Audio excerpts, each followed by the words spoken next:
నమస్కారం అండి, నేను మీ డాక్టర్ హరీష్, రోబోటిక్ సర్జన్ మరియు cancer expert from continental hospitals. మరి రక్త పరీక్షల ద్వారా క్యాన్సర్ కనుగొనొచ్చా అనే క్వశ్చన్కి ఈరోజు నేను ఆన్సర్ చేస్తానండి.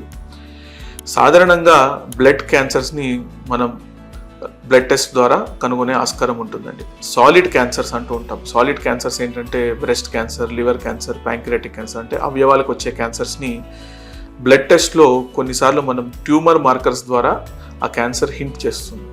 ఇవి క్యాన్సర్స్ ఉన్నప్పుడు మన బ్లడ్లో ఈ ట్యూమర్ మార్కర్స్ అనేవి పెరుగుతాయి. ఫర్ ఎగ్జాంపుల్, పెద్ద పేగు క్యాన్సర్, కోలన్ క్యాన్సర్ ఉన్నప్పుడు CEA అనే ట్యూమర్ మార్కర్ పెరిగే ఆస్కారం ఉంటుందండి.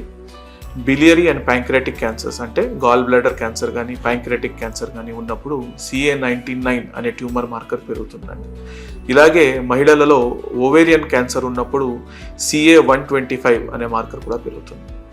ఇవన్నీ మనం క్యాన్సర్ డయాగ్నోసిస్కి ఉపయోగించాం, కానీ ఆ క్యాన్సర్ ట్రీట్మెంట్ చేసినప్పుడు ఒకవేళ ఈ మార్కర్స్ తగ్గుతున్నాయి అంటే ఆ క్యాన్సర్ ట్రీట్మెంట్కి రెస్పాండ్ అవుతుందని మనకు హెల్ప్ చేస్తుంది.